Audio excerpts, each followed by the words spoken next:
Bonjour à tous et bienvenue sur Explain Me. Donc dans cet avant-dernier chapitre, on va créer un formulaire de contact pour que les personnes puissent directement nous envoyer un mail depuis le site internet. Et pour ce faire, on va utiliser deux nouvelles choses qu'on n'a pas encore vues. Dans un premier temps, quand on va créer la scène dans Flash, et pour ça on va utiliser les composants de Flash pour créer tous les différents champs du formulaire. Et ensuite, on verra à la fois le code en ActionScript, et aussi en PHP, puisqu'on va travailler avec interaction entre Flash qui va envoyer des éléments à PHP, PHP qui va euh, faire des actions et renvoyer un retour à Flash pour qu'il puisse afficher quelque chose à l'utilisateur en fonction que l'envoi du mail s'est bien déroulé ou non. Donc ici je vais vous présenter la création du formulaire. Je le fais dans un fichier en ActionScript 3 parce que pour ma part j'ai déjà fait celui en ActionScript 2, mais la procédure est quasiment la même, il n'y a pas grand chose qui change, donc il n'y aura qu'une seule vidéo parce que de toute façon ça se fait de la même manière. Donc on crée notre nouveau fichier. La première chose à faire, c'est évidemment de modifier sa dimension pour coller à tous ceux qu'on a fait jusqu'à présent, puisque le fichier contact va être traité de la même façon que le fichier portfolio. C'est une section qui va être chargée dans le clip principal. Donc les dimensions sont toujours les mêmes, 950 pixels de large par 470 pixels de haut. Au niveau de la couleur de fond, comme je vais travailler avec des textes clairs, blancs notamment, je vais changer la couleur pour une couleur un petit peu plus foncée que le blanc, pour pouvoir me permettre simplement de bien voir ce que je fais. Donc je vais choisir un gris, voilà.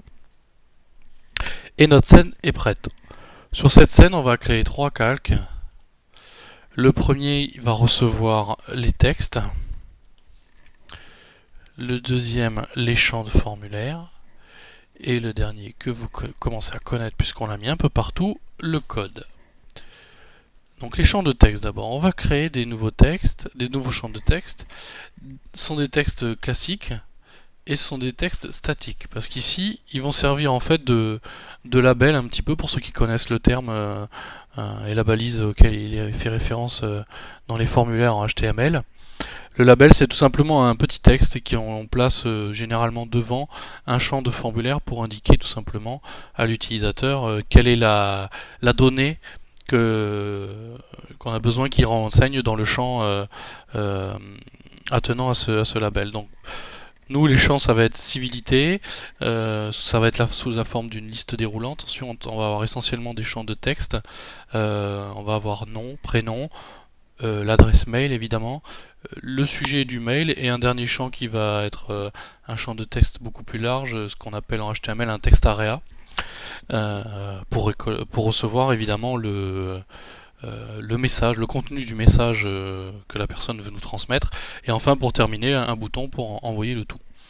Donc le premier champ de texte va donc s'appeler civilité, puisqu'il directement sur sa droite va être la liste déroulante civilité. Ensuite on va copier ce champ de texte plusieurs fois, donc CTRL C ou pomme C et majuscule pomme V ou majuscule CTRL C, et on déplace ensuite avec le curseur par exemple pour descendre.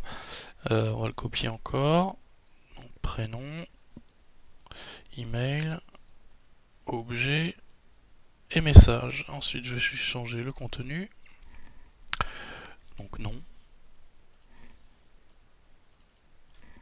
prénom, pardon, email, sujet et message. Donc là évidemment ils sont un petit peu collés, donc c'est pas très grave, j'en décale un, je les sélectionne tous et on va utiliser les outils d'alignement de Flash pour nous permettre de les répartir, de les distribuer de manière égale, de sorte que ce soit un petit peu plus sympa. On va descendre un petit peu ça parce que c'est un peu collé quand même. Et on va juste créer un dernier champ de texte qui lui par contre va être dynamique ce coup-ci. Ça va être un champ de texte dynamique sur plusieurs lignes. Contrairement à ceci qui avait un alignement à droite pour pouvoir justement caler tous nos textes sur la droite, Là, ce coup-ci, on va avoir un élément à gauche. Et je vais le placer ici, par exemple. Ce champ de texte, en fait, il va servir à réceptionner le retour de PHP. C'est-à-dire que avec Flash, on va envoyer les données qui vont être saisies dans le formulaire. PHP lui va vérifier si tout va bien. Si ça va pas, il renvoie un message d'erreur. Si tout va bien, il envoie le mail et il nous envoie un message. Il renvoie un message à Flash pour dire que le processus s'est bien déroulé et que le mail a bien été envoyé. Donc ce retour, on va le récupérer dans le code Flash et on va l'afficher dans ce champ de texte dynamique, de sorte que l'utilisateur puisse être informé de ce qui se passe. Alors là, j'ai fait volontairement très simple, on récupère l'information, on l'affiche juste dans un champ de texte, sans faire d'animation ni quoi que ce soit, mais c'est sûr que l'avantage de passer par Flash, c'est aussi de pouvoir se permettre d'avoir des petites animations d'attente pendant le traitement peut-être quand on envoie le formulaire et de transition pour pouvoir afficher le message de confirmation ou non. On va pas traiter de cette partie-là puisque c'est tout simplement de l'animation et de l'interaction, chose qu'on a déjà vue. Donc là, je me contente juste de rester sur le fonctionnement du formulaire en lui-même. Donc ce champ de texte dynamique, on lui rajoute un nom d'occurrence pour pouvoir pointer vers lui via l'action script. Donc là, ça va être message retour, par exemple. Et on a fini avec les textes. Juste une dernière précision, n'oubliez pas d'incorporer la police, parce que là, vous voyez que j'ai choisi toujours la même police. C'est vrai que si j'incorpore pas la police, on risque d'avoir un souci par rapport à l'affichage du texte dans cette police là. Donc on va choisir minuscules, les chiffres, ponctuation, on va rajouter quelques caractères accentués, voilà par exemple,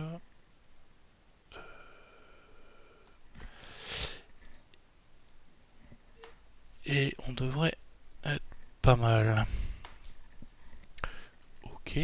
Vous voyez, c'est un peu différent là avec la CS5 par rapport à la CS4, il crée automatiquement une police dans la bibliothèque.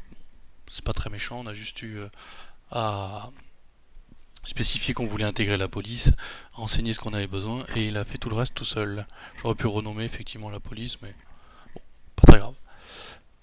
Les champs maintenant, donc on change de calque, et pour les champs, donc on a dit on va utiliser des composants.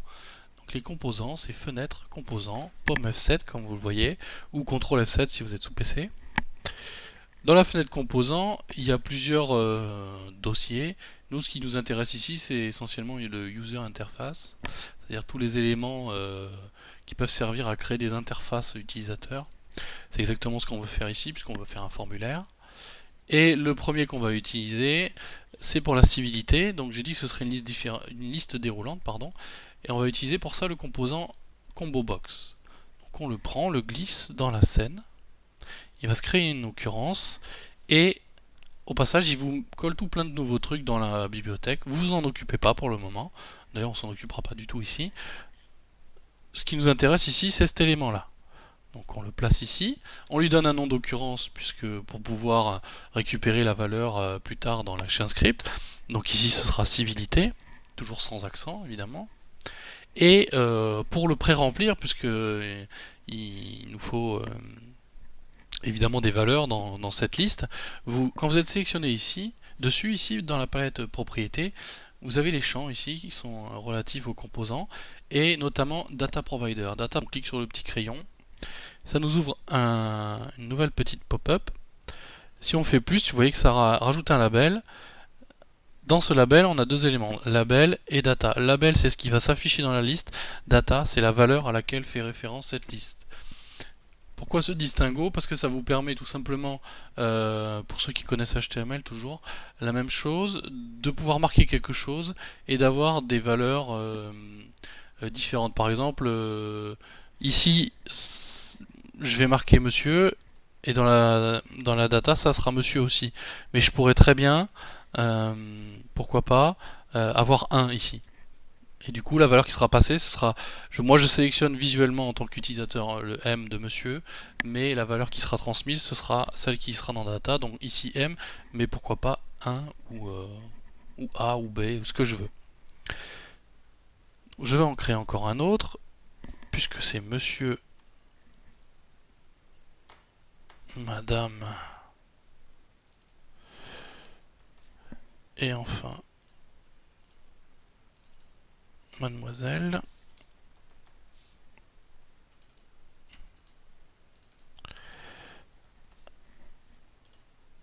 Et c'est terminé. Vous voyez qu'automatiquement il vous affiche déjà la première valeur, à savoir monsieur, et vous verrez après quand vous testerez votre scène que vous pourrez défiler et sélectionner la valeur que vous voulez dans la liste. Ensuite, la fenêtre composant, donc moi c'est masqué ici, cette petite icône là, donc je la réaffiche. Il nous faut maintenant un text input. Text input, c'est pour un champ de texte simple sur une seule ligne. Donc là, on va en avoir plusieurs. Donc, on le place. Au passage, j'ai oublié... Non, je l'avais marqué là.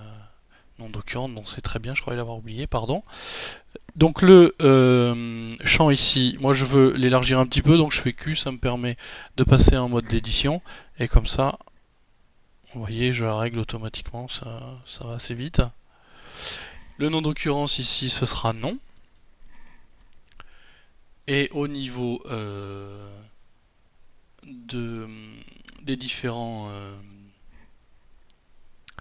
informations pour la propriété ici, rien de spécifique à rajouter par rapport à ce qui est mis. Notez tout à fait, par exemple que éditable est coché, ce qui est assez important parce que si vous ne le cochez pas, par défaut ce ne sera pas éditable et du coup un champ dans lequel l'utilisateur ne peut pas rentrer de données, c'est un petit peu dommage quand même. Maintenant, on va se faciliter la vie, on va le copier, toujours pareil, pomme C, majuscule, pomme V. Et ce coup-ci, ce sera prénom. Hop là, pardon. Pomme C, majuscule, pomme V. Ici, ce sera email. Notez que j'utilise volontairement le nom d'occurrence email et non pas juste mail parce que mail est un caractère est un mot réservé en ActionScript, donc je risque d'avoir des problèmes si j'essaye de l'utiliser en tant que nom d'occurrence. Il va y avoir un conflit. Flash va croire que je fais référence à tout à fait autre chose dans le code, donc pour s'éviter ça, on utilise email, ça marche tout aussi bien. Sujet, on va l'agrandir un petit peu parce que le sujet c'est généralement un petit peu plus long que le reste des infos quand même. D'ailleurs, on va aussi un petit peu agrandir adresse email parce que certaines personnes peuvent avoir des adresses mail assez conséquentes. Voilà, on n'oublie pas de changer pour sujet. Et enfin le dernier composant qui va être juste au-dessus du text input, l'avant-dernier pardon, qui va être le text area, qui est donc une zone de texte multiligne, beaucoup plus conséquente que le text area. Pareil qu'on peut déformer avec Q. Et on le place. Au passage, j'en profite pour rectifier mes différents champs ici. Celui-là, je vais l'aligner on et je redistribue. Voilà, très bien. Parfait. Et donc le dernier, ce coup-ci, composant, qui va être tout simplement un bouton. Vous voyez ici, button. D'ailleurs, j'ai oublié de mettre le nom d'occurrence message.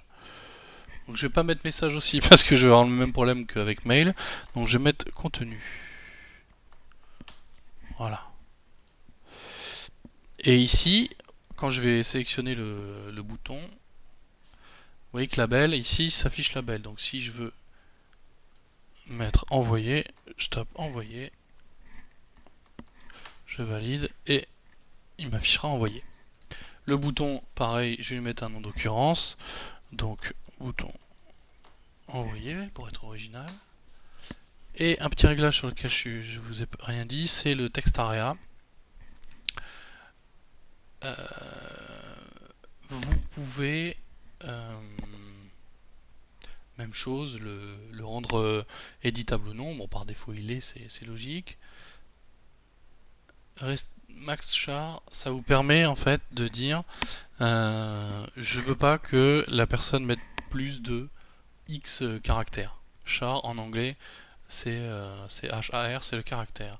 Donc en fait ici par exemple, je vais dire que j'ai pas tellement envie que les gens m'écrivent un roman, donc je vais les autoriser à mettre 500 caractères, espace compris, et pas plus. Ce qui fait que tout simplement, quand vous allez saisir du texte dans la zone, dans le text area, et ben au-delà de 500, il affichera plus rien. Voilà. Bon, c'est facultatif évidemment, mais et c'est terminé. C'est-à-dire que là, tel quel, on a notre formulaire qui est en place. C'est l'avantage d'avoir utilisé des composants. Vous voyez que ça nous a vraiment pas pris plus de 5 minutes, un petit peu plus parce qu'il y a des explications avec évidemment. Et on bénéficie de la souplesse des composants qui sont déjà faits. Il ne nous reste plus qu'à mettre mais en fait le code.